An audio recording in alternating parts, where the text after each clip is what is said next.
ঝড়ো রিপুর কুহেলিকায় পা দিয়ে মানুষ ক্রমেই জড়িয়ে পড়ে একটা বন্ধনে। মাকড়সা যেমন ধীরে ধীরে পতঙ্গকে জালে জড়িয়ে ফেলে আর তারপর পাচন রসে জারিত করে, ঠিক তেমনভাবেই মানুষেরও আর স্বাভাবিক জীবনে ফিরে আসা হয় না। ক্রমেই সে তলিয়ে যায় নারকীয় চোরাবালিতে। আজকের এই কাহিনীতেও তেমনভাবেই বেশ কিছু তরুণ তরুণীর জীবনে নেমে এলো নারকীয় অভিশাপ। কি সেই অভিশাপের স্বরূপ? পরিত্রাণের পথই বা কি? নমস্কার। সমস্ত প্রশ্নের উত্তর পেতে শুনতে থাকুন অন্ধকারের আজকের গল্প, উৎস ভট্টাচার্যের কলমে প্রফেসর ধূর্যটি সোম সিরিজের গল্প যদি প্রেম দিলে না প্রাণী অবলম্বনে অ্যাসমোডিয়াস। উৎস ভট্টাচার্য বর্তমান সময়ের একজন জনপ্রিয় লেখক। তাঁর জন্ম হয় 1992 সালে। রহুরা রামকৃষ্ণ মিশন থেকে রসায়নে সাম্মানিক স্নাতক তিনি। তারপর আইআইটি বোম্বে থেকে রসায়নে স্নাতকোত্তর। বিভিন্ন বাণিজ্যিক ও জনপ্রিয় লিটল ম্যাগাজিনে ভৌতিক, মনস্তাত্ত্বিক, কল্পবিজ্ঞান ও রম্যরচনার বেশ কয়েকটি গল্প স্থান পেয়েছে। যৌথ সম্পাদনায় তুহিনা প্রকাশনী থেকে প্রকাশিত আতঙ্কের অমানিসা এবং রূপম প্রকাশনী থেকে প্রকাশিত ছায়াজগতের দিনলিপি ও অন্ধকারের শিহরণ, এই শীর্ষক অতিলৌকিক সংকলন তিনটি পাঠক হৃদয়ে স্থান করে নিয়েছে। প্রসঙ্গত বলে রাখি, অন্ধকারের শিহরণ সংকলনটি অন্ধকার অডিও স্টোরিজের আয়োজিত গল্প প্রতিযোগিতা থেকে রূপ লাভ করেছে। আন্তর্জাতিক কলকাতা বইমেলায় লেখকের সম্পাদনায় আসতে চলেছে তিনটি ভিন্ন স্বাদের সংকলন। পালক পাবলিশার্স থেকে অতিলৌকিক সংকলন অলৌকিক চতুর্দশ, ঘরে বাইরে পাবলিকেশন থেকে খেলা কেন্দ্রিক নানা স্বাদের গল্প নিয়ে জীবন জুড়ে খেলা, এবং তুহিনা প্রকাশনী থেকে রহস্য রোমাঞ্চ বিষয়ক সংকলন রহস্যামৃতম। গল্পে যাওয়ার আগে আমাদের আপনাদের কাছে বিনীত অনুরোধ, দয়া করে গল্পটি হেডফোন ব্যবহার করে পুরোটা শুনবেন। আর যদি আমাদের গল্পগুলি আপনাদের ভালো লাগে তাহলে লাইক, শেয়ার ও সাবস্ক্রাইব করে আমাদের উৎসাহ দেবেন। কমেন্ট করে জানাতে পারেন এই ভিন্ন স্বাদের ভয়ের গল্পটি আপনাদের কেমন লাগলো, বা এরকম গল্প আপনারা আরও শুনতে চান কিনা। আজকের গল্পে অভিনীত কলাকুশলীর নাম আমরা জানাবো আমাদের গল্পের একদম শেষে। গল্পের সূত্রধার আমি শুভজিৎ। শুরু হচ্ছে উৎস ভট্টাচার্যের কলমে ভয়ের গল্প অ্যাসমোডিয়াস।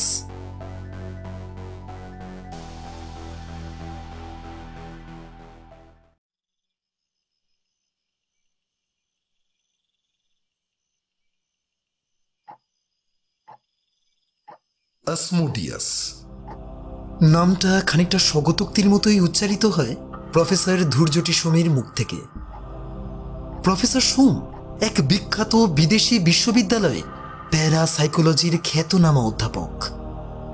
তথাকথিত অলৌকিক, আধিদৈবিক বা আধিভৌতিক ঘটনাক্রমের কার্যকারণই শুধু নয়, দেশ বিদেশের নানা রকম লোকাচার এবং সেই সংক্রান্ত শুভাশুভ শক্তি চর্চা নিয়েও তাঁর বিস্তর পড়াশোনা। সপ্রশ্ন দৃষ্টিতে অনুভব এবারে তাকায় প্রফেসরের দিকে, তারপর বলে, কিছু বললেন কাকাবাবু? প্রফেসর সোম অনুভবের বাবার ঘনিষ্ঠ বন্ধু, আর সেই সূত্রে অনুভবের কাকাবাবু। অনেকদিন পর তিনি দেশে ফিরেছেন। অনুভবও চলে এসেছে তার প্রিয় কাকাবাবুর সাথে দেখা করতে। যদিও এমনিতেও সে আসতই, কিন্তু এমন সব মর্মান্তিক ঘটনা তার চারপাশে ঘটতে দেখেছে গত কয়েকদিনের মধ্যে যে কাকাবাবু ফেরার খবর পেতেই আর দেরি না করে সে ছুটে চলে এসেছে। তার দৃঢ় বিশ্বাস সেই ভয়ানক বিপদ থেকে একমাত্র রক্ষা করতে পারেন কাকাবাবু নিজে। অনুভবের মুখে সবটা শুনে প্রফেসর সোম বেশ কিছুক্ষণ চুপ করেছিলেন।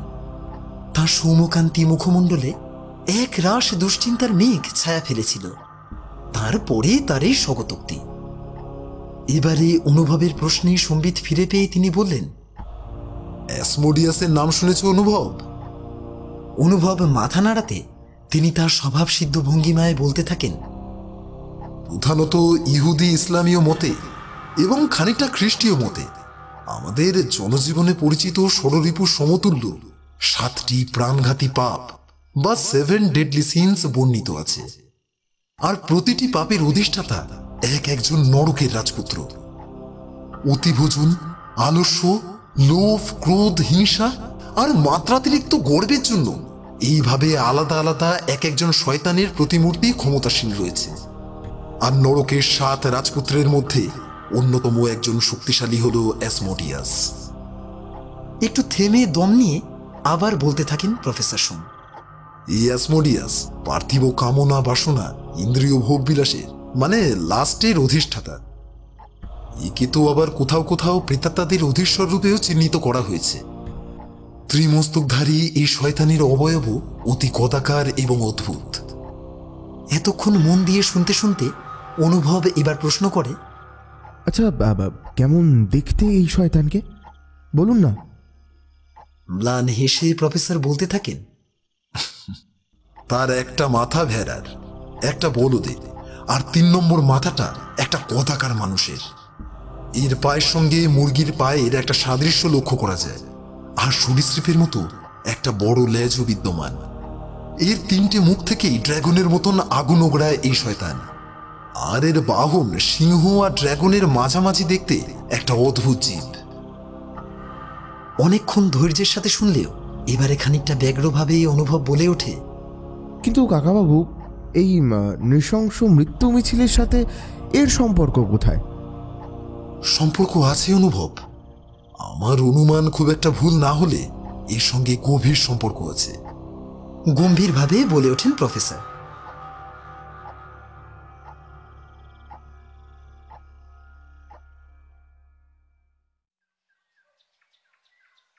সৌগত আর দেবপ্রিয়া সেই ছোটবেলাকার বন্ধু। অনেক দিনের পারস্পরিক সুখ দুঃখের সাথী তারা। সময়ের সাথে সাথে তাদের সখ্যতাও গাঢ় হয়েছে। তারপর তাদের সম্পর্ক রাঙা হয়েছে বসন্তের রঙে। বন্ধুত্বের সারল্যের সাথে প্রণয়ে সুরযুক্ত হয়েছে বটে, কিন্তু সম্পর্কে আসেনি কোনো জটিলতা। খানিকটা খুনসুটি, লেকপুলিং আর অনেকটা ভালোবাসা আর বিশ্বাসে ভরা সুন্দর একটা সম্পর্ক। কিন্তু হঠাৎ করেই যেন একটা দমকা বাতাস এসে তাসের ঘরের মতন সবকিছু ওলট পালট করে দিল, আর রেখে গেল একটা মর্মান্তিক হৃদয় বিদারক স্মৃতি আর এক রাস আতঙ্ক। গত কয়েকদিন ধরে সৌগতর আচরণ কেমন যেন অস্বাভাবিক লাগে দেবপ্রিয়ার। সব সময় অন্যমনস্ক ভাব। কলেজের ক্লাসেও মন দিতে পারছে না একদম। দেবপ্রিয়ার সাথেও আগের মতন খোলা মনে কথাও বলছে না, কি যেন একটা গোপন করছে।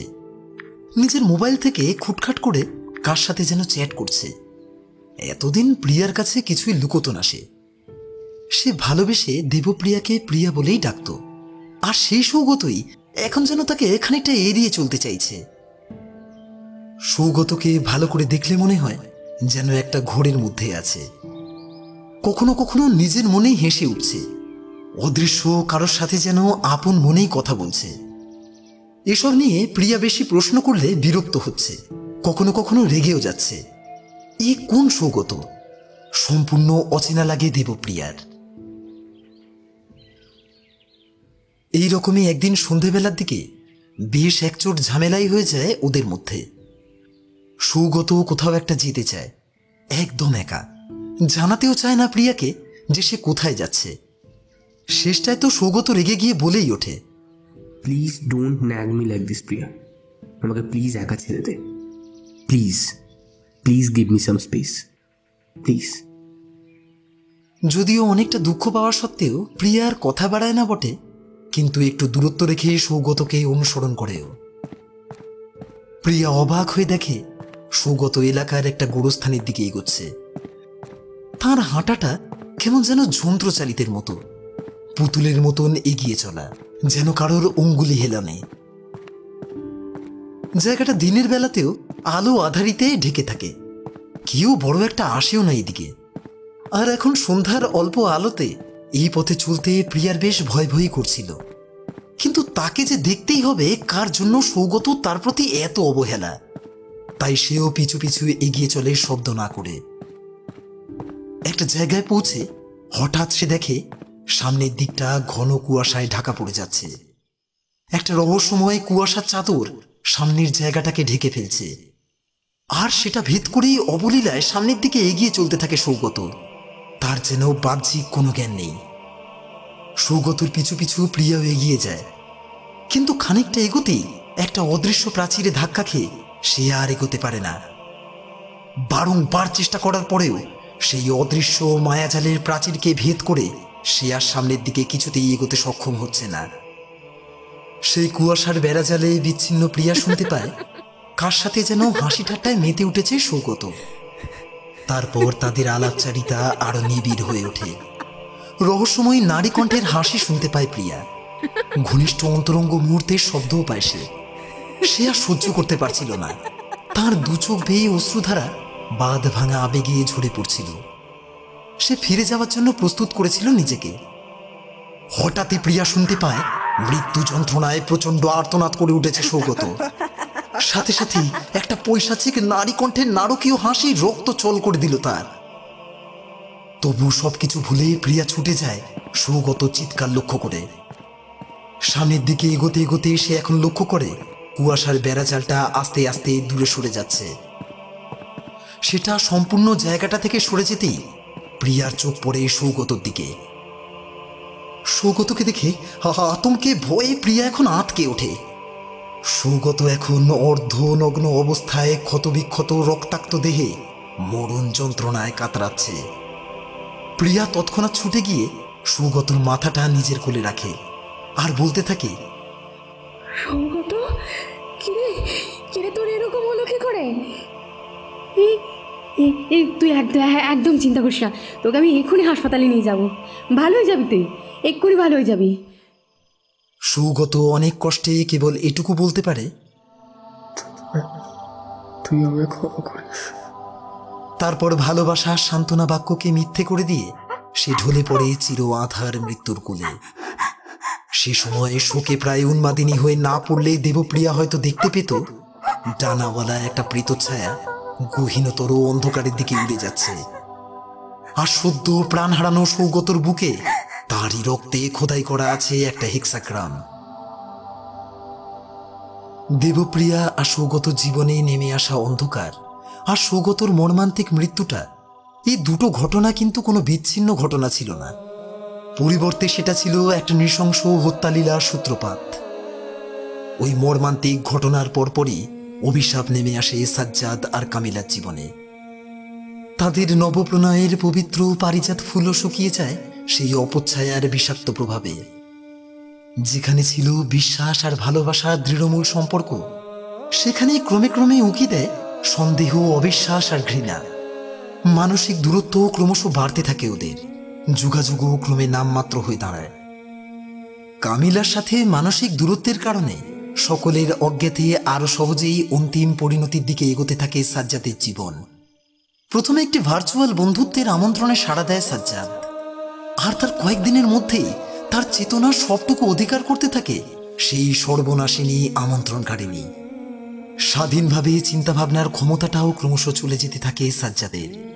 তা না হলে সে হয়তো খেয়াল করত মেসেজ আদান প্রদানের সময় সে যে নিশা ধরানো আতরের গন্ধটা পায়, সেটা ভার্চুয়াল পৃথিবীর অপর প্রান্ত থেকে প্রকট হওয়ার কথাই নয়। ধীরে ধীরে শয়তানি ইন্দ্রজালে সম্পূর্ণ সম্মোহিত হয়ে পড়ে সে। ভয়াবহ পরিণতি নিয়ে অপেক্ষাকারিণী ছদ্মবেশী মোহময়ীর আকর্ষণে নিজের মৃত্যুর দিকেই এগিয়ে যায় সে এক পা করে। যেমন করে বন্যী পতঙ্গ আগুনে আত্মাহুতি দেয়, খানিকটা হয়তো তেমনই। এরপর শয়তানি সম্ভোগের ফাঁদে আটকে পড়ে সাজ্জাদের ভয়াল ও ক্ষতবিক্ষত অবস্থায় অপমৃত্যুটা ছিল শুধু সময়ের অপেক্ষা। এই ঘটনার সাথে সাথে অপমৃত্যু ঘটে আর একটি সুন্দর ভালোবাসার সম্পর্কের। সাজ্জাদের রক্তে খোদিত হয় আরও একটা হেক্সাগ্রাম। প্রায় একই রকমভাবে নরকের অন্ধকার ছায়া ফেলে রেহান, পায়েল, দীপক, সুরভি আর চন্দন উত্তরাদের জীবনে কেড়ে নেয় আরও তিনটে তাজা প্রাণ। রেহান, দীপক আর চন্দনের রক্তে খোদিত হয় আরও তিনটে হেক্সাগ্রাম। যদিও প্রতিটি মৃত্যুর পরেই থানা পুলিশ যথেষ্ট হয়, কিন্তু কোনো কিনারা হয় না অপমৃত্যুগুলোর। আরও আশ্চর্য এই যে প্রথম দুটি মৃত্যুর পর খবর ছড়াতেও দেরি হয় না। ওরা তো সকলেই এলাকার পিঠোপিঠি দুটো কলেজের ছাত্রছাত্রী, তবু ওরা আগে দুটো মৃত্যুর কথা জেনেও নিজেদের প্রাণ আর সম্পর্ক বাঁচাতে পারেনি। নিয়তির লিখন কি বা খণ্ডাবে। বর্তমানে সেই অপছায়ার কুনজর পড়েছে অনুভব আর ঈশিতার সম্পর্কে। অনুভব তো প্রাণপণে চেষ্টা চালাচ্ছে অপশক্তির প্রভাব থেকে নিজের চেতনাকে মুক্ত রাখতে। অকারণে বিবাদগুলো মিটিয়ে নিচ্ছে বারে বারে ঈশিতার সাথে, কিন্তু সে সত্যিই জানে না এই অসম লড়াইটা সে কতদিন আর চালাতে পারবে, কতদিন তার নিজের উপর নিয়ন্ত্রণটা সে বজায় রাখতে পারবে। চেতনার উপর থেকে স্বীয় নিয়ন্ত্রণগুলো হারালেই যে তারও জন্য অপেক্ষা করে আছে মারাত্মক পরিণতি, সে তা জানে। এতগুলো মর্মান্তিক পরিণতির কথা সে পরোক্ষভাবে হলেও জেনেছে তার বন্ধু স্থানীয়দের থেকে। তাই সে আসন্ন করাল গ্রাস থেকে রক্ষা পেতে ছুটে এসেছে প্রফেসর সোমের কাছে। প্রফেসর সোম ইতিমধ্যেই ততটুকুই শুনেছেন অনুভবের মুখ থেকে যতটা নিজের অভিজ্ঞতায় আর বন্ধু ও সহপাঠীদের থেকে অনুভব জানতে পেরেছে। সেই সব ছেঁড়া ছেঁড়া অসংলগ্ন ঘটনাগুলোকে মনে মনে সাজিয়ে নেন স্থিতধী প্রফেসর। তারপর আগের কথা রেশ ধরে তিনি বলে ওঠেন, অনুভব, দুর্ভাগ্যজনক ঘটনাগুলোর মধ্যে বেশ কিছু সাধারণ মিল নিশ্চয়ই তুমি লক্ষ্য করেছ। লক্ষ্য করো, প্রত্যেকটা ক্ষেত্রে বেছে বেছে ছেলেগুলির জীবনে শুধু হানি করা হয়েছে। অর্থাৎ অপশক্তির আক্রোশ কিন্তু বিশেষ কোনো কারণে পুরুষের প্রতি।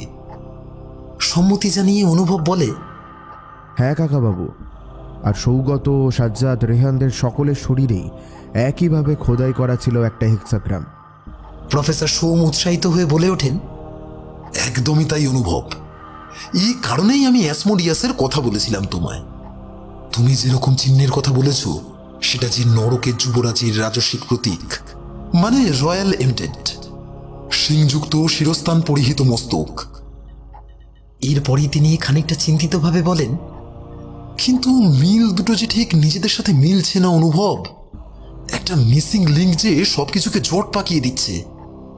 ঠিক বুঝলাম না কাকাবাবু। সপ্রশ্ন মন্তব্য অনুভবের। উত্তরে প্রফেসর সোম বলেন, বলছি, তবে শোনো, অ্যাসমোডিয়াসের শয়তানি যুবরানীর নাম লিলিথ, আর তাদের পুত্ররা হলো প্রত্যেকে ইনকিউবাস এবং কন্যারা প্রত্যেকেই সাকিউবাস। একটা অভিশাপের কারণে অ্যাসমোডিয়াসের সন্তানেরা কিন্তু সরাসরি প্রজননক্ষম। তাই শয়তান বংশবিস্তারের জন্য মানুষদের সাহায্য নিয়ে থাকে। ঘুমন্ত নারীদের সাথে ইনকিউবাসরা আর ঘুমন্ত পুরুষদের সাথে সাকিউবাসরা মিলনে লিপ্ত হয়। শয়তানি মায়াজালে মানুষের সব প্রতিরোধ একেবারে বৃথা হয়ে যায়। সেই দুঃস্বপ্নের রাতে তারা বুঝে উঠতে পারে না কোনটা বাস্তব আর কোনটা মায়াজাল। এই অবধি একটানা বলে প্রফেসর একটু থামেন। তারপর আবার বলতে লাগলেন, অর্থাৎ সাধারণ ইনকিউবাস আর সাকিউবাসরা হলো নাইটমেয়ারের অন্যতম কারণ। স্বপ্নের বা ঘুমের পরিসরেই তাদের প্রধান লীলাক্ষেত্র। কিন্তু মানুষের সম্পূর্ণ চেতন অবস্থায় তাদের ক্ষমতা অনেকাংশে সীমিত, আর তারা এইরকম নৃশংস অপমৃত্যুর কারণও সাধারণত হয় না। যদিও তারা এনার্জি সাকার্স, তবুও বহুবার তাদের সাথে মিলিত না হলে মানুষের মৃত্যু হয় না, আর সেই মৃত্যুও এতটা ভয়ঙ্কর নয়। তাহলে এক্ষেত্রে ঠিক কি ঘটছে? অপশক্তির আচরণে কেন এত প্রতিহিংসা? এক যদি না।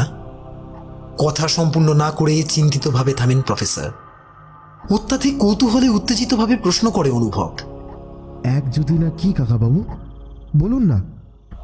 শান্ত হও অনুভব। আমি যা ভাবছি তা যদি সত্যি হয়, তাহলে আমাদের সামনে লড়াইটা কিন্তু অনেক কঠিন। আর উত্তেজনার বশে এক চুল এদিক ওদিক হলেই আমাদের জীবনে নেমে আসবে কালান্তক ভয়ঙ্কর মৃত্যু, যা কল্পনা করলেও শিউরে উঠতে হয়। তাই খুব সাবধানে ধৈর্যের আশ্রয়ে আমাদের এগোতে হবে।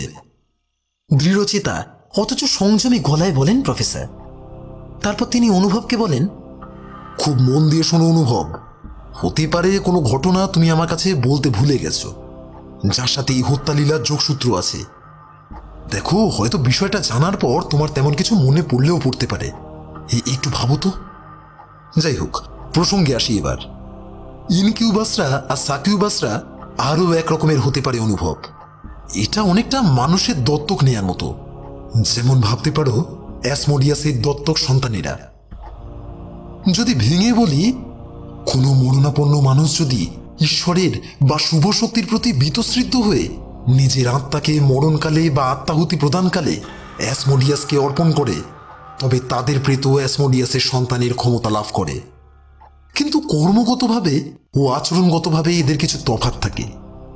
সেই শক্তিশালী অপশক্তি ইনকিউবাস বা সাকিউবাসের ক্ষমতা ছাড়াও চেতনকালেও মানুষকে প্রভাবিত করবার অমিত শক্তি লাভ করে, আর তার সাথে সাথে নারকীয় প্রতিহিংসা সাধনেও তাদের জুড়ি মেলা ভার। তারা তাদের প্রাথমিক শত্রু হিসেবে শুধু ব্যক্তি বিশেষকেই নয়, মানুষের একটা শ্রেণী বিশেষকেও চিহ্নিত করে। অর্থাৎ ব্যক্তি বিশেষের প্রতি তার বদলার পরও তার রক্ত পিপাসা মোটেও মেটে না। এরা অ্যাসমোডিয়াসের যোদ্ধা শ্রেণীর অন্তর্ভুক্ত ইনকিউবাস আর সাকিউবাস। সব শুনে অনুভব জানায় তার এরকম কিছু সংযোগ এক্ষেত্রে জানা নেই। প্রফেসর বলেন,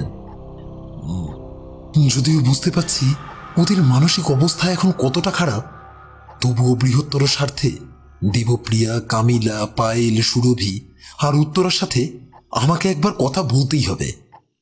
কাল যেভাবে পারো ওদের আমার কাছে নিয়ে এসো, আর হ্যাঁ, ঈশিতাকেও আনবে।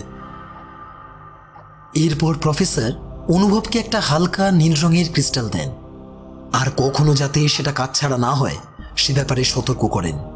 প্রফেসর জানান, আগামী 7 দিন ওই ক্রিস্টাল সব শয়তানি মায়াজালকে বিকর্ষণ করবে, আর চেতনায় নিজের নিয়ন্ত্রণ রাখতে সক্ষম হবে অনুভব।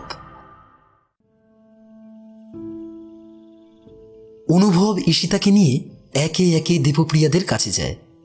বলাই বাহুল্য তাদের মনের অবস্থা অত্যন্ত বিপর্যস্ত। তবু ওরা দুজনে মিলে ওদেরকে অনেক করে বোঝায়, যা তারা ইতিমধ্যেই হারিয়েছে তা যে তারা আর কখনো ফিরে পাবে না এ কথা ধ্রুব সত্য। কিন্তু এই নৃশংস হত্যালীলার অবসান তো সকলেরই কাম্য। তা না হলে যে আরো কত নিরাপরাধ মানুষের প্রাণ যাবে, আরো কত সম্পর্কের অকালে অপমৃত্যু ঘটবে তার কোনো ইয়াত্তা নেই। আর তাছাড়াও যে অপচ্ছায়া তাদের প্রিয় মানুষদের কেড়ে নিয়েছে তাকে সমূলে বিনষ্ট করতেও তাদের ভূমিকা নেওয়াটা একটা অন্তরের তাগিদ বলেই মনে হলো তাদের কাছে। তাই তারা শোক, দুঃখ, শঙ্কার ঊর্ধ্বে উঠে রাজি হলো প্রফেসর সোমের কাছে যাওয়ার জন্য। ইতিমধ্যে অনুভবও যদিও আর সেভাবে অপশক্তির প্রভাবে নিজের নিয়ন্ত্রণ হারায়নি, তবুও সে মাঝে মাঝে বেশ টের পেয়েছে একটা চাপা অস্বস্তি তার হচ্ছে। এরকমই অস্বস্তিকর সময়ে একবার হঠাৎ তার চোখ চলে যায় প্রফেসর সোমের দেওয়া ক্রিস্টালটার উপর। সে দেখতে পায় সেই হালকা নীল রঙের ক্রিস্টালটা স্নিগ্ধ কিন্তু উজ্জ্বল নীল আভায় জ্বলে উঠছে। আর এর সামান্য সময়ের মধ্যে সেই অস্বস্তিটা তার কেটে যায়, আর ধীরে ধীরে সেই নীল দীপ্তিময় ক্রিস্টালটাও আগের মতন স্বাভাবিক হয়ে আসে।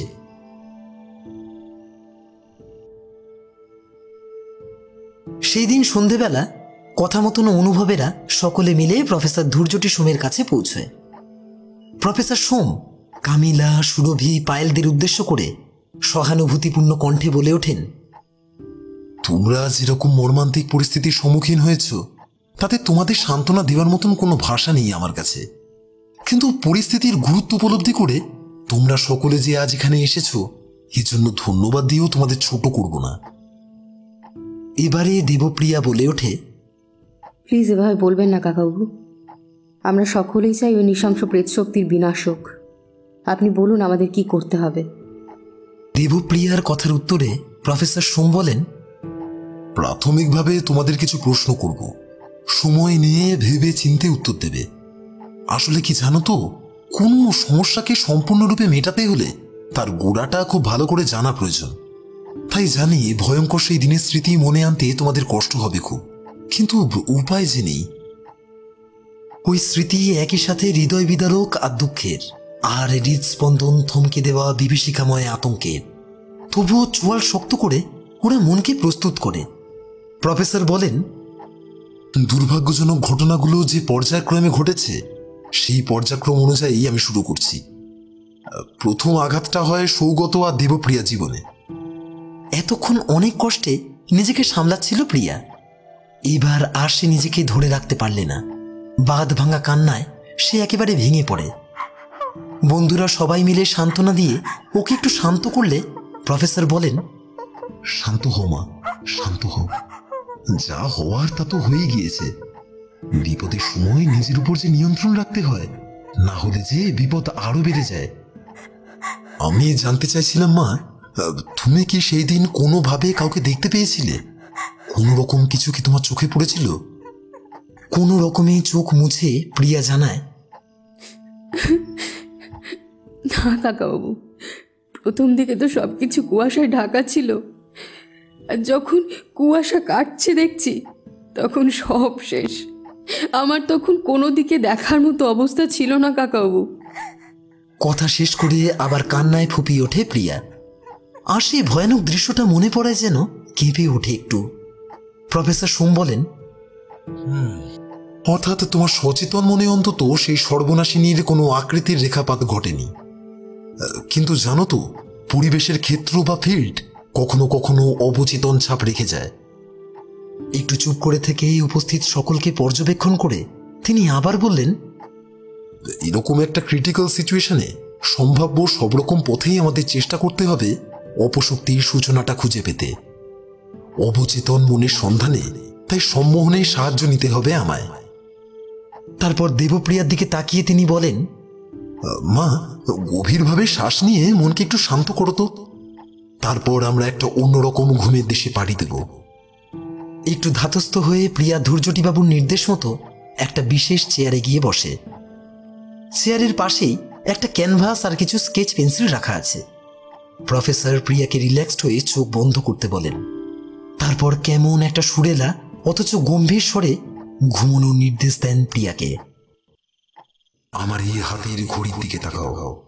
চোখ বন্ধ করো প্রিয়া, চোখ বন্ধ করো। ধীরে ধীরে তোমার চোখের পাতা এখন ভারী হবে। ধীরে ধীরে তোমার ঘুম পাবে।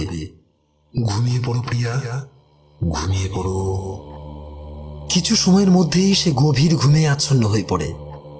একই রকম অদ্ভুত স্বরেই প্রফেসর ধীরে ধীরে প্রশ্ন করেন, আমার কথা শুনতে পাচ্ছ প্রিয়া?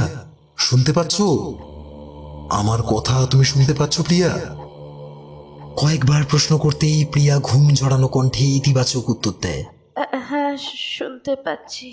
আবার প্রশ্ন করেন প্রফেসর সোম, প্রিয়া, তুমি কি এখন সেই কবরস্থানের সামনে আছো? হ্যাঁ। ঘুম জড়ানো গলায় প্রিয়া অস্ফুটে হ্যাঁ বলে। এবারে প্রফেসর সোম প্রশ্ন করেন, এখন সৌগতকে বাদে আর কি কাউকে দেখতে পাচ্ছ? না। প্রথমে প্রিয়া জানায় আর কাউকে সে দেখছে না। ভালো করে খেয়াল করো প্রিয়া, আশপাশে ভালো করে লক্ষ্য করো। কেউ কি আছে তোমার আশপাশে? কাউকে কি তুমি দেখতে পাচ্ছ? ভালো করে লক্ষ্য করো। বেশ কয়েকবার একই প্রশ্ন করেন প্রফেসর সোম। এবার কিন্তু প্রিয়ার মত পাল্টায়। উপস্থিত অন্যেরা অবাক হয়ে দেখে প্রফেসরের নির্দেশে অর্ধ ঘুমন্ত প্রিয়া সামনের ক্যানভাসটায় অবলীলায় আঁকা শুরু করেছে।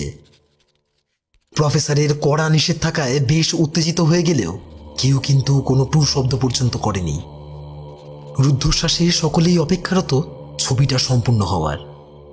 এর কিছুক্ষণের মধ্যেই ছবিটা সম্পূর্ণ হতেই প্রফেসরের দেহভঙ্গিতে স্পষ্ট একটা নিরাশা ফুটে উঠল। এরপর ধীরে ধীরে প্রফেসর প্রিয়াকে জেগে ওঠার নির্দেশ দিলেন। প্রিয়া যেন গভীর ঘুম থেকে চোখ মেলে চাইল। এতক্ষণ কি চলছিল সে ব্যাপারে তার কোনো বোধ না থাকায় অবাক হয়ে তার নিজেরই আঁকা ক্যানভাসটার দিকে চেয়ে রইল বেশ কিছুক্ষণ। প্রিয়ার আঁকায় ক্যানভাসে যেটা ফুটে উঠেছে সেটা একটা পিছন দিকে ফেরা নারী মূর্তি, যার খাড়া খাড়া কান, দুটি বাদুর সাদৃশ্য ডানা আর সরীসৃপের মতন একটি লেজ। এবারে প্রফেসর মাথা নেড়ে একটা দীর্ঘশ্বাস ফেলে সকলকে উদ্দেশ্য করে বললেন, এটা থেকে কোনো নির্দিষ্ট তথ্য পাওয়া গেল না। যে কোনো সাকিউবাসেরই একটি আদর্শ চিত্ররূপ এরকমই হওয়ার কথা। অর্থাৎ অপশক্তির প্রকৃতি সম্পর্কে আমার ধারণা অভ্রান্ত, এটুকুই কেবল বোঝা গেল। কিন্তু তার স্বরূপ যে এখনো অস্পষ্ট রইল। তারপর একটু থেমে আবার বললেন প্রফেসর, এরপর দুঃস্বপ্নের রাত নামে সাজ্জাদ আর কামিলার জীবনে, তাই না? বাষ্পসিক্ত চোখে মৃদু কণ্ঠে সম্মতি জানায় কামিলা। কিন্তু সে তো সেই অপমৃত্যুস্থলে উপস্থিত ছিল না, তাই প্রফেসর তাকে সম্মোহিত করার কথা ভাবলেন না। তাতে বিশেষ ফলের আশাও ছিল না। একইভাবে সুরভিও ঘটনাস্থলে উপস্থিত ছিল না, তাই দীপকের মৃত্যুর দিনটি থেকেও কোনো নতুন তথ্য পাওয়ার আর কোনো আশা রইল না। রেহান আর পায়েল কিন্তু রেহানের মৃত্যুদিন একই সাথে ছিল, কিন্তু দেবপ্রিয়ার সাথে পায়েলের অভিজ্ঞতা সেরকম একটা বিশেষ পার্থক্য পাওয়া গেল না। তবু প্রফেসর কোনো সূত্র বাদ যাওয়ার কোন রকম ঝুঁকি না নিয়ে সম্মোহন করলেন। কিন্তু না, এবারেও হতাশ হতে হলো। সেই ভয়ঙ্কর অপশক্তির প্রকৃত স্বরূপ শয়তানি কুয়াশার আড়ালে আত্মগোপন করে রইল। সকলেই যখন নিরাশ হয়ে পড়েছে, প্রফেসর সুমো যখন কোনো দিশা খুঁজে পাচ্ছেন না, তখন হঠাৎই উত্তরা জানায়, কাকাবাবু, সেদিন বোধহয় আমি কিছুটা দেখেছিলাম, তবে অস্পষ্ট পুরো, মানে আমার কিছুই মনে নেই সেরমভাবে। সে কিন্তু আলো ছায়ায় অস্পষ্টভাবে হলেও সেই মূর্তিমান মৃত্যুর মুখ দেখতে পেয়েছিল, তবে তা অতি সামান্য সময়ের জন্যই। অভিজ্ঞ ধৈর্যটিসম জানেন যে এটুকুই যথেষ্ট হতে পারে অন্বেষণ সফল হওয়ার জন্য।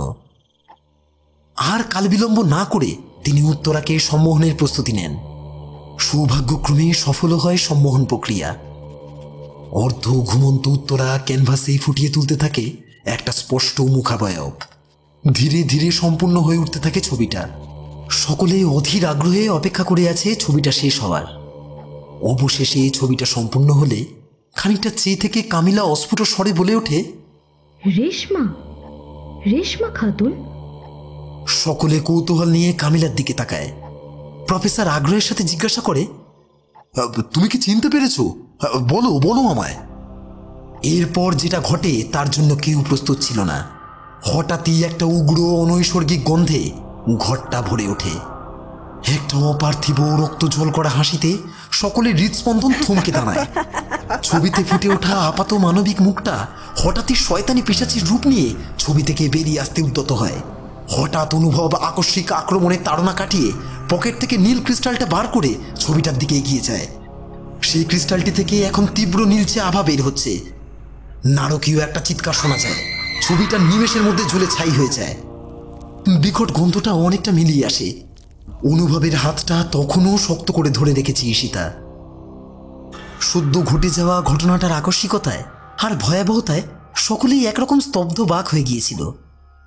সংজ্ঞাহীন উত্তরার জ্ঞান ফিরেই কিছুক্ষণ পরে। তারপর প্রফেসর সুমি নৈশব্দ ভেঙে বলে ওঠেন, তোমরা কেউ ভয় পেও না। এখানে এইমাত্র যা যা হলো তা অনেকাংশেই সেই অপশক্তি রচিত ঐন্দ্রজালিক ভ্রম মাত্র। বাস্তবে যার প্রকৃত অস্তিত্ব না থাকলেও মানুষের সমস্ত চেতনাকে সেই ভ্রম এমনভাবে গ্রাস করে যে বাস্তবের সাথে তা তফাৎ করা যায় না বললেই চলে। অনুভব এবারে প্রশ্ন করে, কিন্তু কাকাবাবু, ছবিটা তো সত্যি সত্যি পুড়ে গেল, এতে তো কোনো ভুল নেই। প্রফেসর ধৈর্যটিসম মৃদু হেসে বললেন, খুবই ভালো প্রশ্ন অনুভব। বিষয়টা যদিও তোমাদের সম্পূর্ণ বোঝানো কঠিন হবে, তবে সহজ করে যতটা সম্ভব বলছি শোনো। কোনো অপশক্তি যখন ঐন্দ্রজালিক মায়া বিস্তার করে, তখন সেটা করে একটা জড় মাধ্যমকে আশ্রয় করে। হতে পারে সেটা একটা আয়না, কোনো ইলেকট্রনিক্স ডিভাইস, অথবা কোনো ছবি। আর আজ ওই ছবিটাই হয়ে উঠেছিল সেই মাধ্যম। খানিকটা উত্তেজিত গলায় বলে ওঠে ঈশিতা। সম্মতিসূচক ঘাড় নেড়ে প্রফেসর সোম বলেন, একদমই তাই ঈশিতা। আর সাধুবাদ জানাতে হয় তোমাকে আর অনুভবকে। অনুভব ওইরকম একটা পরিস্থিতিতে যেভাবে মাথা ঠান্ডা রেখে প্রয়োজনীয় কাজটা করতে পেরেছে তা অত্যন্ত প্রশংসনীয়। আর সেই সঙ্গে বিপদের মাঝে অনুভবকে একা না ছেড়ে ঈশিতা বিশ্বাস আর ভালোবাসার শুভ শক্তি সংযোজন করেছে। এই পারস্পরিক বিশ্বাস ও ভালোবাসার শক্তিটাই কিন্তু আমাদের কঠিন লড়াইটা জিততে সাহায্য করে থাকে। মনে রেখো, আমাদের এই ভয়াল অপশক্তির বিরুদ্ধে অন্তিম লড়াইতে সব উপায় পণ্ড হয়ে গেলেও শেষ আশা হয়ে হয়তো রয়ে যাবে এই ভালোবাসার অপার শক্তি। নিজেদের উপর বিশ্বাস রেখো কেবল। একটানা এতক্ষণ কথা বলে এবার একটু চুপ করেন প্রফেসর। সকলে অবাক হয়ে ভাবে, এইরকম একটা প্রাণঘাতী ভয়ঙ্কর অপশক্তির বিরুদ্ধে লড়াই প্রসঙ্গে কিভাবে এমন কথা বলছেন মানুষটা। হ্যাঁ, তো যেটা বলছিলাম, অপশক্তির ওই ভয়ঙ্কর মায়াজাল বিস্তারটা সম্পূর্ণ অ্যাসমোডিয়াসের শক্তি উদ্ভূত। আর তাই অ্যাসমোডিয়াসের লাল স্ফটিকের প্রতিস্পর্ধী রূপে কাজ করে এই নীলাভ ক্রিস্টাল। তাই অপচ্ছায়া রচিত সমস্ত মায়াজাল ছিন্ন করতে সক্ষম হয় এটি। আর সেই সংঘর্ষেই পুড়ে ছাই হয় মায়াজাল বিস্তারের মাধ্যম। ব্যাখ্যা দেন প্রফেসর সোম। এরপর তিনি কামিলাকে জিজ্ঞাসা করেন, এবার আমাদের বলো তোমা, কে রেশমা খাতুন? কামিলা নিজের কথা একটু সময় ধরে গুছিয়ে নিয়ে বলতে লাগলো, কাকাবাবু, আমাদের পাড়াতেই বাড়ি ছিল মেয়েটার, পড়তো একই কলেজে। ও আমাদের এক ব্যাচ জুনিয়র ছিল, পড়াশোনাতেও বেশ ভালো ছিল মেয়েটা। কিন্তু ওই কলেজেই রিয়াজ নামে একটা ছেলে ওকে খুব বিরক্ত করতে আরম্ভ করে। প্রথম দিকে ওর প্রস্তাবে একেবারেই রাজি হয়নি রেশমা। ছেলেটা একদম ভালো ছিল না, নানা রকম অসামাজিক কাজকর্মে যুক্ত ছিল, কিন্তু অভিনয়টা নিখুঁত করতে পারত রিয়াজ। কিছুদিনের মধ্যেই রেশমা ওকে বিশ্বাস করে ফেলে, মন থেকে ভালোবাসে। রেশমা ভেবেছিল রিয়াজ ধীরে ধীরে সমস্ত খারাপ কাজ থেকে নিজেকে সরিয়ে নেবে, ভালো হয়ে যাবে ও। সকলে মন্ত্রমুগ্ধের মতন শুনছিল এতক্ষণ। সে থামতে উৎসুকভাবে সকলে এর পরের ঘটনা জানতে চাইল। আগের কথা রেশ ধরে কামিলা আবার বলতে থাকে, কিন্তু না, ভুল ভেবেছিল রেশমা। রিয়াজের মধ্যে মনুষ্যত্বের ছিটে ফোটাও ছিল না, বিবেক বোধটুকুও ছিল না। সে ছিল সাক্ষাৎ শয়তান। রেশমার বিশ্বাস আর ভালোবাসার সুযোগ নিয়ে দিনের পর দিন তার সাথে ঘনিষ্ঠ শারীরিক সম্পর্কে লিপ্ত হয়, সাথে তার অপরাধ জগতের কাজকর্ম সে চালাতে থাকে। রেশমার বারংবার অনুরোধেও কান দেয়নি রিয়াজ। পরিবর্তে নানা রকম শারীরিক নির্যাতন সহ্য করতে হয় রেশমাকে। রেশমার সম্পর্ক থেকে বেরিয়ে আসার চেষ্টা করলে ঘনিষ্ঠ মুহূর্তের ছবি ও ভিডিও লিক করে দেওয়ার কথা বলে ওকে ব্ল্যাকমেল করে রিয়াজ। এর কিছু কথা সে সময় আমরা কেউ কেউ জানলেও রিয়াজের মতো ডেঞ্জারাস এলিমেন্টের বিরুদ্ধে কিছু করতে সাহস করিনি। আর তারপর এলো সেই দিনটা। একটু থেমে দীর্ঘশ্বাস ফেলে কামিলা আবার বলতে থাকে, দুদিন ধরে রেশমাকে খুঁজে পাওয়া যাচ্ছিল না। তারপর যখন পাওয়া গেল তখন সব শেষ হয়ে গেছে। বড় মর্মান্তিক ছিল ওর মৃত্যুটা। পচন ধরা বিকৃত শরীরটার দিকে বেশি সময় তাকাতে পারিনি, তবুও দেখতে পাই ওর সারা দেহে অত্যাচারের ছাপ ছিল স্পষ্ট। আর ওর চোখ দুটো ছিল খোলা, সেই মরা মাছের মতো চোখেও ঘৃণা আর প্রতিশোধের আগুন যেন স্পষ্টভাবে জ্বলছিল। একটু থামলো কামিলা। সকলের চোখ তখন আর্দ্র, কেউ কথা বলার মতো অবস্থায় নেই। কামিলা নিজে থেকেই বলতে থাকে আবার, ওর পেটে বিঁধে ছিল একটা ভাঙা কাচের টুকরো, আর সেটার অংশ ওর নিজের হাতেই ধরা ছিল। অনেকেই বুঝেছিল ওর এই মর্মান্তিক মৃত্যুটার জন্য কে দায়ী, কিন্তু রিয়াজের কিছু রাজনৈতিক সংযোগ থাকায় পুলিশ ওর ক্রেশাগ্রহ করতে পারেনি। শয়তানটা কি এখনো খোলা হাওয়ায় ঘুরে বেড়াচ্ছে নাকি? রাগতভাবে প্রশ্ন করে অনুভব। কামিলা শ্লেষের হাসি হেসে বলে, না, মানুষের আইন তাকে সাজা না দিলে কি হবে? ওপরওয়ালার দরবারে সকলের বিচার হয়। কয়েকদিন পরে রিয়াজ নামের শয়তানটার ক্ষতবিক্ষত লাশ পাওয়া যায় কবরখানার পাশ থেকে। সকলে ভেবেছিল অপরাধ জগতের গোষ্ঠী কন্দলের জেরেই খুনটা হয়েছে, কিন্তু যে অপার্থিব নৃশংসতা ছিল সেই ক্ষতবিক্ষত লাশটায়, তা দেখলেই শিউরে উঠতে হয়। প্রফেসর এবার প্রশ্ন করেন, আচ্ছা কামিলা, রেশমার মৃতদেহটা কোথায় পাওয়া গিয়েছিল? উত্তরে কামিলা বলে, এইটাও একটা অদ্ভুত কোইন্সিডেন্স কাকাবাবু। সেটা ওই কবরখানার কাছেই একটা নির্জন জায়গায়। এবারে প্রফেসর সোম বলেন, আমার যা বোঝা ছিল এবার আমি বুঝতে পেরেছি মা। তারপর মনে মনে কি যেন একটা হিসাব করে বললেন, আর বেশি রাত করতে হবে না। 3 দিন পর আমরা সবাই আবার এখানেই মিলিত হব। সেই দিনই হবে অপশক্তির সাথে আমাদের চূড়ান্ত সাক্ষাৎ। তবে তার জন্য তোমাদের সবার মনকে প্রস্তুত করতে হবে একদিন। তোমাদের কতগুলো অডিও আর কিছু অডিও ভিজুয়াল দিচ্ছি, মন দিয়ে সেগুলো শুনবে আর দেখবে, আর অবশ্যই হেডফোন ব্যবহার করবে শোনার সময়। তোমরা নিশ্চয়ই জানবে কিছু কিছু ছন্দবদ্ধ শব্দের প্রভাব আমাদের মনে গভীরভাবে পড়ে। সেই প্রভাব আমাদের মনের আবেগগুলোকে যেমন এলোমেলো করে দিতে পারে, তেমনি সঠিক শব্দের অনুরণন পারে আবেগকে সুসংবদ্ধ করে তুলতে। এগুলো সেই কাজে সাহায্য করবে তোমাদের। তবে মনে রেখো, প্রতিশোধ স্পৃহা ও কামেচ্ছা হলো অ্যাসমোডিয়াসের আশ্রয়স্থল। তাই প্রিয়জন হারানোয় তোমাদের মনের অন্তরালে যে প্রতিশোধের আগুন জ্বলছে সেই প্রেতের প্রতি, তা কিন্তু শক্তি আরো বাড়িয়ে দেবে। তাই মন থেকে বিদ্বেষ বিষ সরিয়ে ভালোবাসায় তা পূর্ণ করো। জীবিত অবস্থায় মেয়েটা যে কত কষ্ট পেয়েছে তা মনে করে সহানুভূতিশীল হও। ভালোবাসার শক্তির সামনে সে অপচ্ছায়া অ্যাসমোডিয়াস থেকে তার অর্জিত শক্তি হারাবে।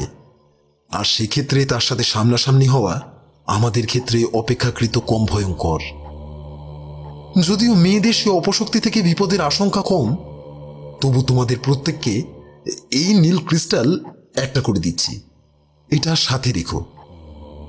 প্রফেসর সুম উঠে গিয়ে সামনের টেবিলের একটা ড্রয়ার খুলে একটা ছোট্ট বাক্স বার করেন এবং তার মধ্যে থাকা নীল ক্রিস্টালগুলো একটা একটা করে তিনি সবার হাতে দেন। বেশ কিছুক্ষণ প্রফেসর সুমের দেওয়া অডিও ভিজুয়ালগুলো দেখে অনুভব। তারপরেই তার খুব ঘুম পায়। সঙ্গে সঙ্গে ল্যাপটপ বন্ধ করে ঘুমিয়ে পড়ে সে। বেশ কিছুক্ষণ পরে ঘুমের মধ্যে তার অজানা রকম অস্বস্তি হতে থাকে। সে কিন্তু তাতে বিশেষ বিচলিত হয় না। পাশ ফিরে শুয়ে ঘুমের চেষ্টা করে, আবার ঘুমিয়েও পড়ে সে। তারপর খানিক সময় পর সে যখন গভীর ঘুমে আচ্ছন্ন, তার অস্বস্তিটা হঠাৎই আবার বাড়তে শুরু করে। কি যেন একটা চেপে বসেছে তার ঠিক বুকের উপর। প্রথম প্রথম মনের ভুল ভেবে এড়িয়ে গেলেও ক্রমেই সেটা এত ভারী হয়ে ওঠে যে সে চোখ খুলতে বাধ্য হয় আর উঠে বসতে চেষ্টা করে। ও অসার হাত পাগুলো যেন তার নিজেরই নয়, এরকমই বোধ হয় অনুভবের। আর তারপর যেটা চোখে পড়ে তাতে সে তীব্র আতঙ্কে প্রাণপণে আর্তনাদ করে উঠতে চায়, কিন্তু এক ফোঁটা শব্দ বের হয় না তার মুখ থেকে। ত্রস্ত অনুভব চেয়ে দেখে তার ঠিক বুকের উপরে চেপে বসে রয়েছে এক অনৈসর্গিক এলোকেশী নারী মূর্তি। নাইট ল্যাম্পের হালকা আলোয় সেই বিভীষিকাময় অপচ্ছায়ের উপস্থিতি অনুভবের হৃদস্পন্দন এতটাই দ্রুত করে দিল যে সে নিজেও নিজের হার্টবিট বেশ জোরে জোরে শুনতে পাচ্ছিল। হঠাৎই সেই এলোকেশীর গ্রীবা সঞ্চালনে এতক্ষণ এলোমেলো চুলে ঢেকে রাখা মুখমণ্ডল সুস্পষ্ট করল। হে কি দেখছে অনুভব, এ যে ঈশিতার মুখ। এবারে সেই ঈশিতারূপী অপচ্ছায়া অপার্থিব কণ্ঠে বলে ওঠে, অনুভব, অনুভব, আমায় খুব ভালোবাসিস তো তুই, তাই না?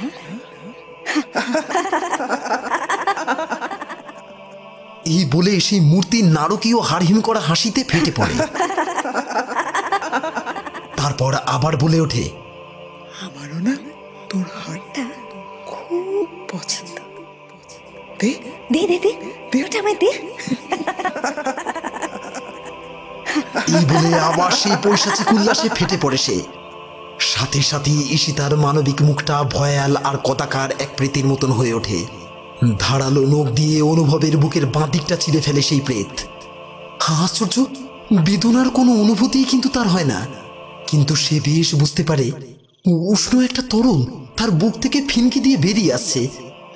আর তারই বুকের ওপর বসে পৈশাচিক উল্লাসে তা পান করছে সেই পিশাচি। ধর্মর করে উঠে বসে অনুভব। সর্বাঙ্গ তার ভিজে রয়েছে, তবে রক্তে নয়, ঘামে।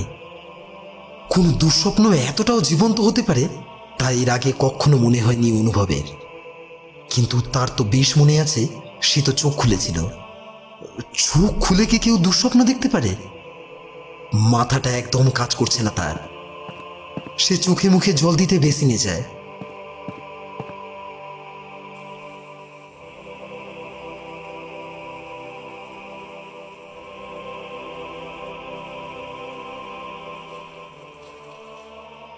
কয়েকবার ঝাপটা দিতেই কেমন একটা গন্ধ পায় জলটায়।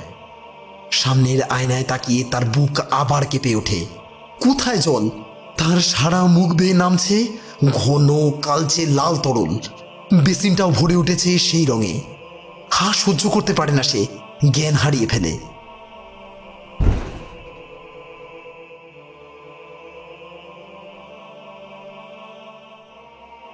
যখন জ্ঞান ফিরে আসে অনুভবের, তখন সে নিজেকে তার বিছানাতেই আবিষ্কার করে। কোনটা যে স্বপ্ন আর কোনটা যে বাস্তব সব কিছু গুলিয়ে যায় তার। সে রাতটা কোনো রকমে কাটিয়ে খুব সকালেই সে প্রফেসর সোমের দরজায় কড়া নাড়ে।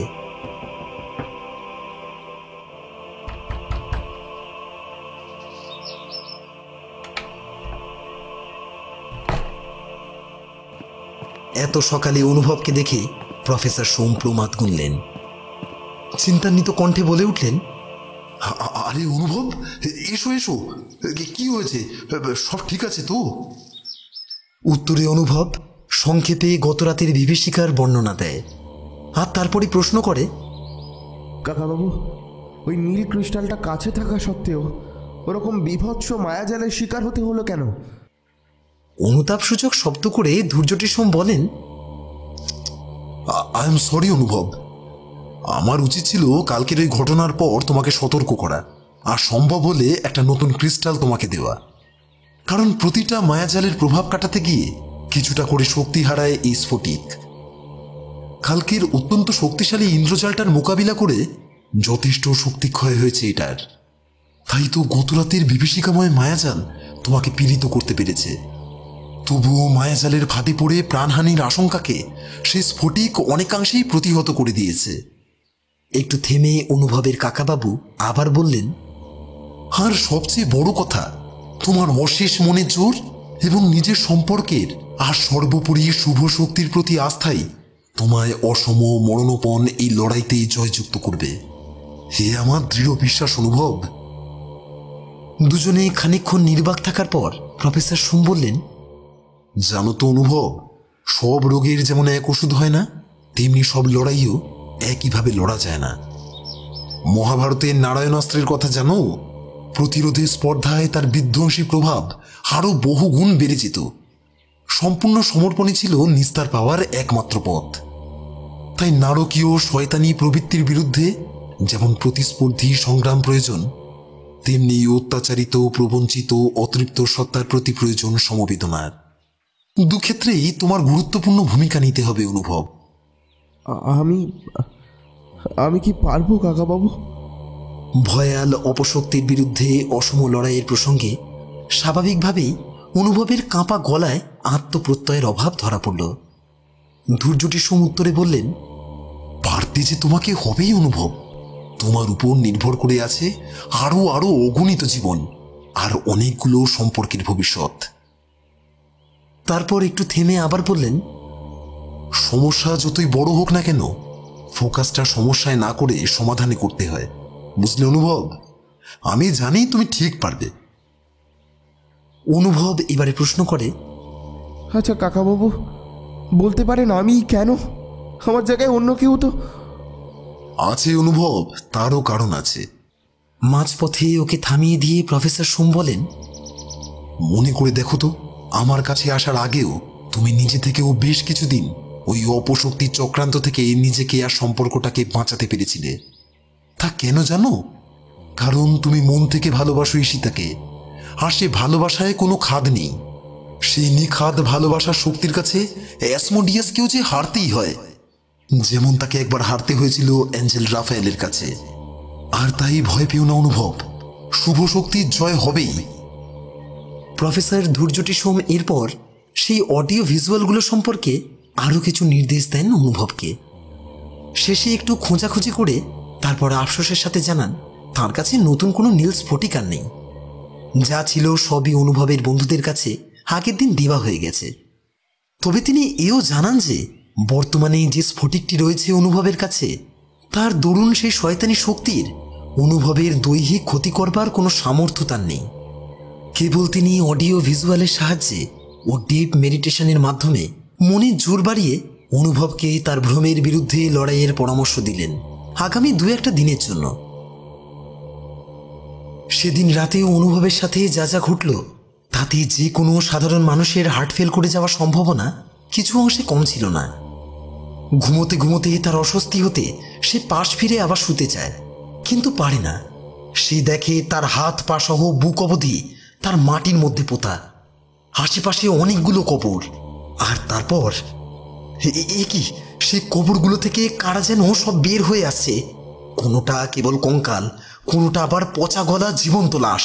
পৈশাচিক উল্লাসের সাথে তারা সব অসহায় অনুভবের দিকে আসছে। হঠাৎ বাদুড়ের মতন কি একটা যেন উড়ে এলো। সেটা কাছে আসতেই অনুভব স্পষ্ট দেখতে পেল সাকিউবাস রূপী রেশমাকে। সে সেই হিসিয়ে বাকিদের সাবধান করলো, তোরা সরে যা, সরে যা, সরে যা, এগুলো সব আমার শিকার, সব আমার। সরে যা। তারপর সব কটা নরকের জীব অনুভবকে ছিঁড়ে খেতে ওর ওপর ঝাঁপিয়ে পড়ল। তারপর মায়াজাল ছিন্ন হয়। অনুভবও স্বীয় চেতনা ফিরে পায়। সর্বাঙ্গ ভিজে যায় তার ঘামে। বুকটা তখনও হাঁপড়ের মতন ওঠানামা করছে। এভাবেই যদিও তার আরো দুটো দিন, আরো দুটো দুঃস্বপ্নের রাত কাটে। দিনের বেলা সে অডিও ভিজুয়ালগুলোকে প্রফেসরের নির্দেশ মতো ব্যবহার করে চলে আর অভ্যাস করে ডিপ মেডিটেশন। ধীরে ধীরে ভ্রম আর মায়াজাল প্রতিরোধের ক্ষমতা তার বাড়ছিল। সে তখন দুঃস্বপ্ন দেখলেও তাতে আর বাস্তবের মতন প্রভাবিত হচ্ছিল না। আর তারপর এলো সেই চূড়ান্ত সংঘাতের দিনটা। ততদিনে চরম পরিস্থিতিগুলোর মোকাবিলা করতে করতে অনুভবের মনের জোর অনেকাংশে বেড়েছে। ঈশিতাও তাকে মানসিক জোর দিয়ে গেছে সব সময়, সর্বত্রভাবে। যদিও ঈশিতা সুরক্ষার কথা ভেবে আর সে অহেতুক চিন্তা করবে এই ভেবে নতুন ক্রিস্টালের প্রয়োজনের কথাটা অনুভব ঈশিতাকে আর জানায়নি। যথাসময়ে অনুভবরা সকলে প্রফেসর সোমের কাছে পৌঁছয়। প্রফেসর একটা বড় হল ঘরেই ওদের নিয়ে আসেন। ওরা দেখতে পায় নানা রকম অদ্ভুত উপকরণ আর নানা উপাচারের উপাদানে ঘরটা সাজানো, যদিও তার বেশিরভাগই ওদের অচেনা। হালকা একটা ধূপের মতন সুন্দর পবিত্র গন্ধে ঘরটা ভরে রয়েছে। ঘরের সমস্ত পরিবেশটা জুড়ে যেন বিরাজ করছে একটা প্রগাঢ় প্রশান্তি আর পবিত্রতা। এরপর ওরা দেখতে পায় ঘরের ঠিক মাঝখানেই রাখা রয়েছে একটা ছবি। সেদিন রেশমা যে ছবিটা উত্তরা এঁকেছিল হুবহু সেই রকম একটা ছবি প্রফেসর সোম কিভাবে যেন এঁকে নিয়েছেন বা আঁকিয়ে রেখেছেন। এবারে প্রফেসর ধীরে ধীরে সকলকে তাদের কর্তব্য বিস্তারিতভাবে বুঝিয়ে দিলেন। অডিও ভিজুয়ালগুলো দেখা আর সেখানে নির্দেশিত উপায়ে ডিপ মেডিটেশনের নিয়মিত অনুশীলনে এখন সকলেই অনেকাংশে স্থিতধী।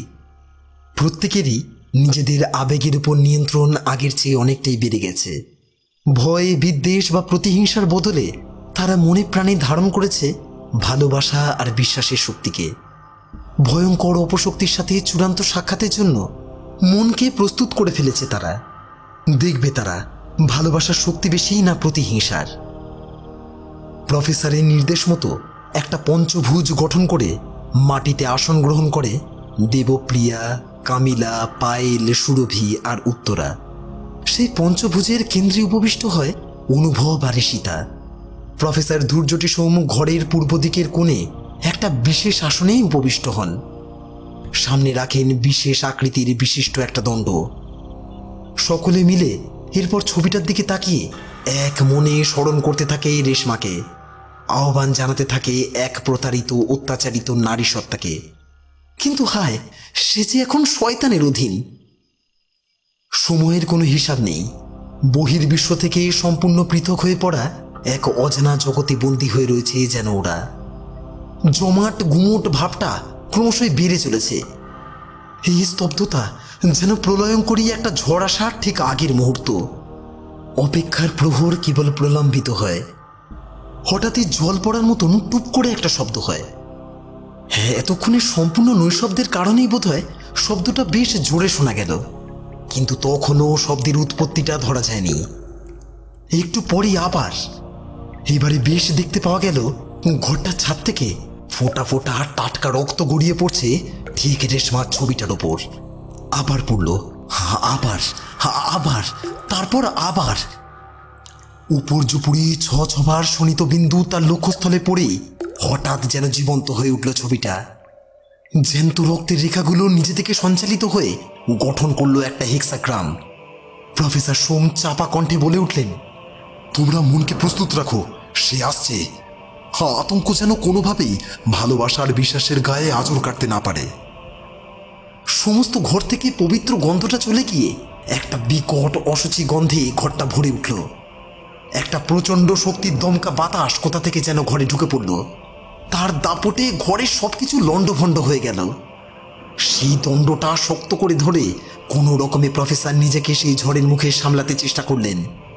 অনুভবেরা একে অপরের হাত শক্ত করে ধরে সমবেতভাবে নিজেদের সামলাতে লাগলো। ঝড়টা পাক খেতে খেতে সাকিউবাস রূপী রেশমার আকার নিল। এত কিছুর মধ্যেও কিন্তু অনুভবেরা প্রফেসরের নির্দেশিত কিছু আদিম মন্ত্র উচ্চারণ করা থেকে বিরত হয় না।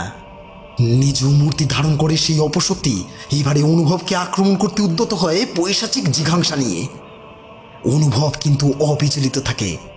তার হাতে যে শক্ত করে ধরা আছে তার হাতটা, আর তার মনে আছে অফুরন্ত বিশ্বাস আর ভালোবাসার শক্তি। ইতিমধ্যে সেই দণ্ডটায় সকলের অলক্ষ্যে জেগে ওঠে একটা স্পন্দন। সেই দণ্ডটা এবার প্রফেসর সাকিউবাস রূপী রেশমার দিকে তুলে ধরেন, আর তখনই একটা দীপ্তিমান আলো দণ্ডটি থেকে নির্গত হয়ে আক্রমণে উদ্যত সাকিউবাসটির উপর পড়ে। যন্ত্রণায় একটা পাশবিক চিৎকার করে এসে পিছু হটে সামান্য, কিন্তু মুহূর্তেই নিজেকে সামলে নিয়ে আবার সে এগিয়ে আসতে আরম্ভ করে। কিন্তু তখনও বাকি ছিল একটা চমকের। সৌগত, সাজ্জাদ, রেহান, দীপক আর চন্দনের স্বচ্ছ কিন্তু প্রজ্জ্বল প্রতিমূর্তিগুলো হঠাৎই ফুটে ওঠে, আর অনুভব, ঈশিতা, দেবপ্রিয়া, কামিলাদের ঘিরে একটা অভেদ্য রক্ষা কবচের মতন ভাসে থাকে তারা। নিষ্ফল আক্রোশে রেশমা ফুঁসতে থাকে, কিন্তু তার সমস্ত আক্রমণই বিফল হতে থাকে। অনুভবের এবারে মনে পড়ে যায় প্রফেসরের কথাগুলো। সে বলে ওঠে, রেশমা। তার মানবিক নামটা শুনেই ক্ষণিকের জন্য স্তব্ধ হয় সেই সাকিউবাস। অনুভব এবার বলতে থাকে, রিয়াজের মতো শয়তান তোমায় যেভাবে প্রতারণা করেছে, অত্যাচার করেছে, তাতে গোটা পুরুষ জাতির লজ্জায় মাথা হেঁট হয়ে যায়। আমি আন্তরিকভাবে ব্যথিত যে সে সময় আমরা তোমার পাশে থাকতে পারিনি। ভবিষ্যতে এরকম অন্যায় আর ঘটতে দেব না, এটা আমি কথা দিচ্ছি। কিন্তু তুমি তো নিজের হাতেই সেই শয়তানকে শাস্তি দিয়েছ রেশমা, প্রাণ নিয়েছ ওই নিরাপরাধ ছেলেগুলোরও। কিন্তু রেশমা, এই সম্পর্কগুলো কিন্তু প্রতারণা ছিল না, সত্যিকারের ভালোবাসা সম্পর্ক ছিল। দেখো, মৃত্যুর পরও ওরা প্রিয়জনদের সুরক্ষা নিশ্চিত করতে চাইছে, আর আমার আর ঈশিতার সম্পর্কটাও তেমনি বিশ্বাস আর ভালোবাসায় গড়ার সুন্দর একটা সম্পর্ক। তুমি শয়তান থেকে নিজেকে মুক্ত করো রেশমা। এভাবে আর অকারণ নিষ্পাপ জীবন নিও না, তুমি নিও না, মুক্ত করো নিজেকে। রেশমার সে প্রীতি, সেই উন্মত্ত পৈশাচিক জিজ্ঞাসা হঠাৎই চোখের নিমেষে কোথায় যেন চলে গেল। রক্তের আলপনায় আঁকা অ্যাসমোডিয়াসের হেক্সাগ্রামটা হঠাৎ মিলিয়ে গেল। সাকিউবাসের রূপ অন্তর্হিত হয়ে রেশমার মানবিক রূপ স্পষ্ট হয়ে উঠল। তারপর সেই দণ্ডটার থেকে একটা তীব্র আলো এসে রেশমার উপর পড়ে। একটা ম্লান হাসি মুখ নিয়ে তার প্রতিরূপটা মিলিয়ে আসে। অশ্রুসিক্ত চোখে দেবপ্রিয়া, কামিলা, উত্তরাদের শেষ বিদায় জানিয়ে মিলিয়ে যায় সৌগত, সাজ্জাদ, চন্দনদের উজ্জ্বল প্রতিকৃতিগুলো। দুঃস্বপ্নের অমানিসা শেষে ভালোবাসা ও বিশ্বাসের উষার আলোতে রাঙা হয়ে ওঠে জীবনের আকাশ। প্রতিহিংসা চেয়ে আবারও হেরে যায় ভালোবাসার কাছে, কিন্তু সেই হারে থাকে না কোনো আফসোস।